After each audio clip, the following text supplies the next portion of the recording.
The call came on a Tuesday morning, interrupting my usual coffee and emails routine. When I saw Rebecca's name flash across my screen, I knew it wasn't going to be pleasant. It never was with her. "Hello, Rebecca," I answered, keeping my voice neutral. "I've sold the house," she announced without preamble, her tone dripping with satisfaction. "The papers are signed, and the new owners move in next week. I hope you've learned your lesson about respecting your elders." My name is Olivia Matthews, and the house Rebecca was so smugly talking about was my childhood home. The one my father had left me when he passed away 2 years ago. Or at least, that's what Rebecca thought. "The house?" I repeated, fighting to keep the amusement out of my voice. "You mean Dad's house?" "Don't play dumb, Olivia. You know exactly which house. The one you've been squatting in rent-free since your father died." "Well, that ends now. I found buyers who will actually appreciate the property."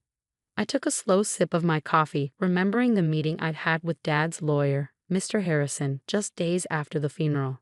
Rebecca had no idea about that meeting, about the documents we'd signed, or about the real ownership of the property. "That's interesting," I said carefully. "And you're sure everything's legal?" She scoffed.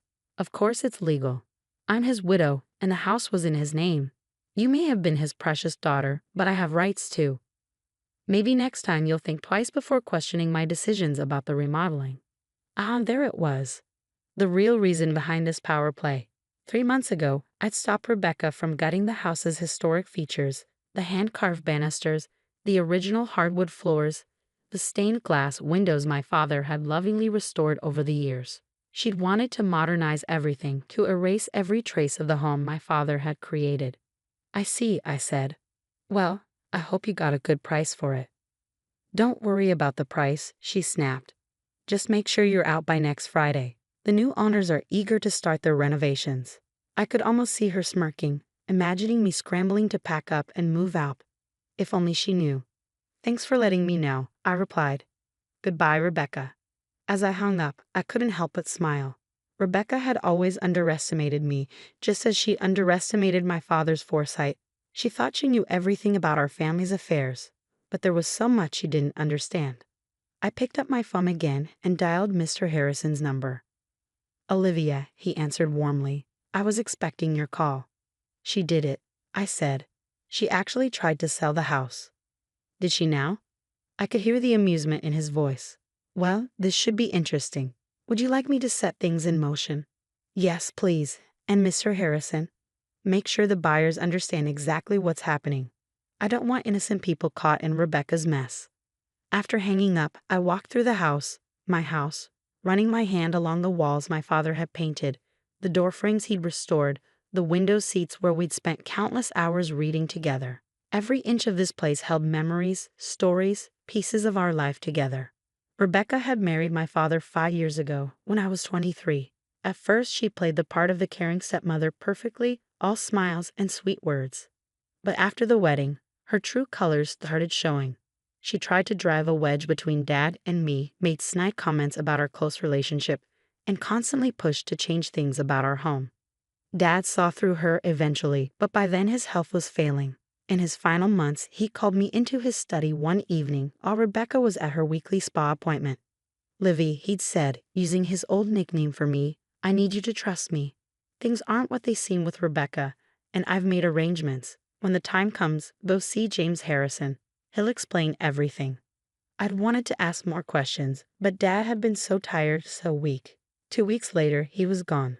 Rebecca had barely waited until after the funeral to start asserting her authority over the house and everything in it. She'd moved my father's belongings into storage, redecorated rooms without consulting me, and made it clear that she considered herself the sole owner of the property. What she didn't know was that my father had seen this coming. The meeting with Mr. Harrison had revealed just how carefully Dad had planned everything. The house, despite appearances, had never been in his name alone. Through a series of legal maneuvers I didn't fully understand, he protected it, and me, from exactly this kind of situation. My phone buzzed with a text from Rebecca. "I expect the keys on my desk by Thursday. Don't make this difficult, Olivia." I smiled, typing back, "Don't worry, Rebecca. Everything will work out exactly as it should." She didn't respond, probably thinking she'd won. But the real show was about to begin. and I had front row seats to watch her carefully constructed plans fall apart. My father had always told me that patience was a virtue. Sometimes he'd say the best response is to simply wait and let people reveal their true nature. Well, Rebecca had certainly revealed hers. Now it was time for her to learn about mine. I spent the rest of the morning going through some old photos I'd found in Dad's study. There was one of us working on the house together, covered in paint and sawdust but grinning like fools. Another showed us in the garden he'd planted, surrounded by the roses he'd lovingly tended. Rebecca had wanted to dig up those roses last spring, claiming they were old-fashioned. I'd stopped her then, just as I was about to stop her now. My phone rang again. Mr. Harrison. "The wheels are in motion," he said. "The buyer's lawyer has been notified of the situation. They're understandably upset with Rebecca, but relieved they found out before money changed hands." "How long until she finds out?" "I'd say by this afternoon. Their lawyer is drafting a strongly worded letter as we speak. Would you like me to be present when she receives it?" I thought about it for a moment. No, I decided. Let her deal with it alone. She needs to understand exactly what she's done. As you wish, but Olivia, be prepared for the fallout. People like Rebecca don't take humiliation well. He was right about that. Rebecca had always been proud, always needed to be in control. Finding out that she tried to sell a house she had no right to, that she'd made a fool of herself in front of potential buyers, it would hit her hard. But then again, that was exactly the point. The fallout came faster than I expected. Around 3 in the afternoon, my phone exploded with notifications, multiple missed calls, and increasingly furious texts from Rebecca. "What AVU do you want?" The last message read, all caps conveying her rage. I was sitting in the garden among my father's roses when she pulled into the driveway. Her Mercedes screeched to a halt, and she stormed out, waving what I assumed was the lawyer's letter. "You conniving little witch," she screamed, her carefully maintained facade cracking completely. "You knew about this all along." I remained seated, calm despite her fury. Knew about what, Rebecca? Don't play innocent with me. She thrust the letter in my face. "The trust, the property transfer, all of it. You and James plotted this behind my back." "No," I corrected her gently. "Dad and Mr. Harrison arranged it. I just followed his instructions." Her face contorted with rage. "Your father would never do this to me. This has to be a mistake." Actually, I stood up, brushing dirt from my jeans. "Dad did exactly this to protect both me and the house. He saw through you, Rebecca.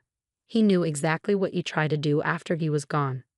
She took a step back, her designer heels sinking slightly into the soft garden soil.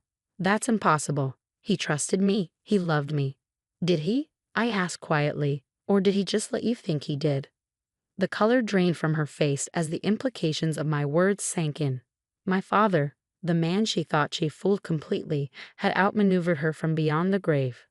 The house was never in his name. I continued, watching her process each revelation. "He transferred it to a trust years ago, long before he met you. I'm the sole beneficiary. You had no right to try to sell it." "You're lying," she whispered, but I could see the doubt in her eyes. "Check the property records," I suggested. "They're all public. Dad made sure of that too. He wanted everything to be transparent when the time was right." Rebecca's hands were shaking now, crumpling the lawyer's letter. "The buyers, they're threatening legal action. Do you have any idea how humiliating this is? Almost as humiliating as trying to throw your stepdaughter out of her own house." I countered. "Or maybe as humiliating as spending years pretending to care about someone just to get their money." She flinched as if I'd slapped her. "You don't understand anything about my relationship with your father." "I understand more than you think. Dad told me everything before he died, about the prenup you refused to sign, about the mysterious withdrawals from his accounts, about the men you met with while he was in the hospital." Her eyes widened. "He knew. He knew everything, Rebecca. He just waited, watched, and planned. Like father, like daughter, I suppose."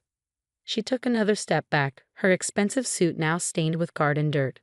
"This isn't over," she threatened, but her voice lacked conviction. "Actually, it is," I replied, pulling out my phone. "I've recorded this entire conversation.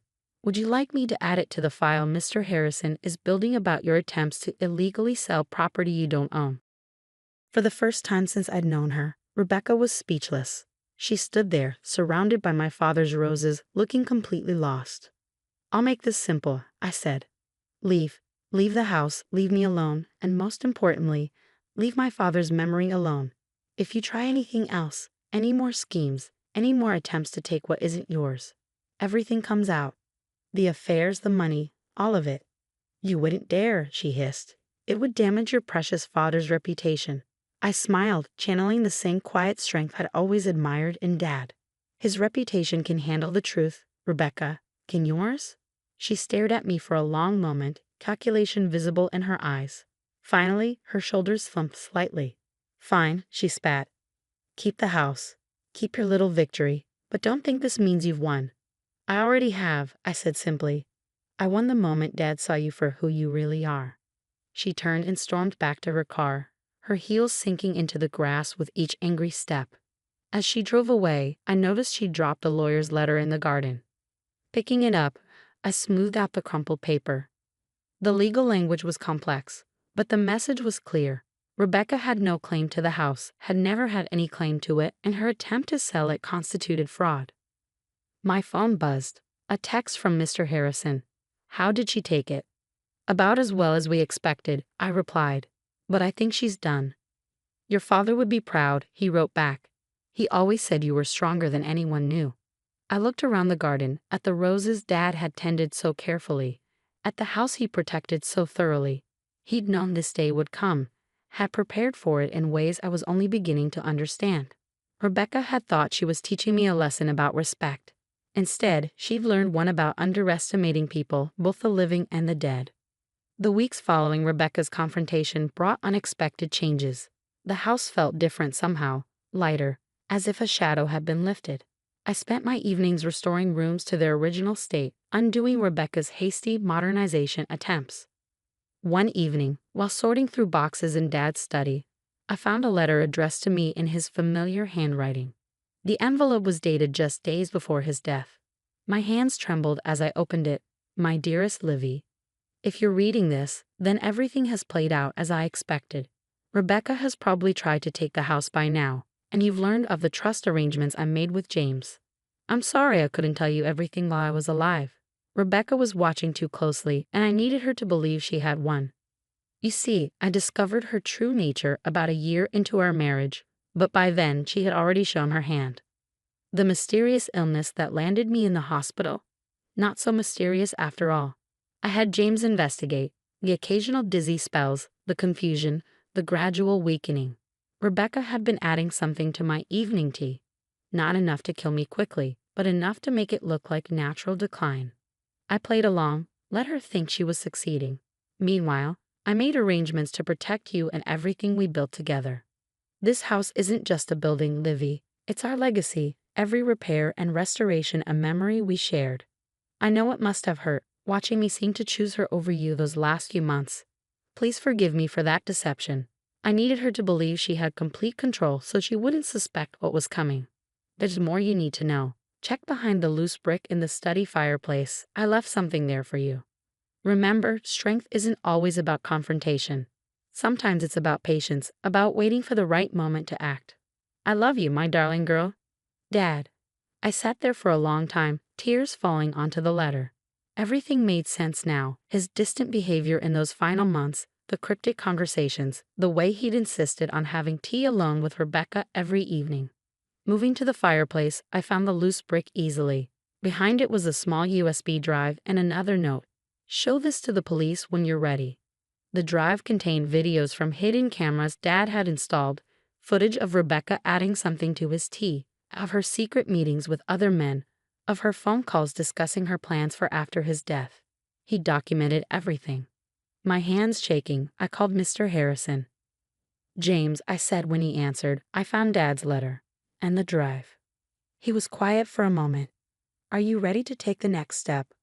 I thought about it. The evidence on the drive was damning. Attempted murder, fraud, conspiracy. Rebecca wouldn't just lose her social standing. She faced serious criminal charges. Not yet. I decided. Let's keep it as insurance. For now, knowing we have it is enough. Your father said you'd say that. He replied, and I could hear the smile in his voice. He always said you had his sense of strategy. The next morning, a large envelope arrived from Rebecca's lawyer. Inside was a formal document relinquishing any claims to the house or my father's estate, along with a brief note. You win, Olivia. I'm leaving the state. Don't worry about hearing from me again. Just keep what you know to yourself. She'd found the cameras. Of course she had. She would have been searching the house for anything incriminating after our confrontation. The evidence on the drive was just backup. The threat of its existence was enough. I stood in Dad's study, surrounded by the life we'd built together, and felt a deep sense of peace. He had protected me one last time, taught me one final lesson about patience and strategy. The house remained as he'd wanted it, preserved, cherished, a testament to our bond. Rebecca's attempt to steal it had failed, just as her attempts to come between us had ultimately failed. In the garden, Dad's roses bloomed more beautifully than ever. I tended them carefully, honoring his memory in every flower that opened. Sometimes, while working among them, I could almost hear his voice. Remember, Livy, the strongest roots grow in silence, hidden from view until the right moment to bloom. He had been right, of course. Strength wasn't always about confrontation. Sometimes it was about waiting, watching, and letting people reveal their true nature. Rebecca had taught me about deception, about the masks people wear. But Dad had taught me something far more valuable: how to see through those masks, how to protect what matters most, and how to win without losing yourself in the process. The house stands as it always has, a monument to love, patience, and justice served quietly but completely. And somewhere, I like to think Dad is smiling, knowing that his final lesson was well learned. As for the USB drive, it remains behind that loose brick, a silent guardian ensuring that some stories stay buried, at least for now. After all, as Dad always said, timing is everything.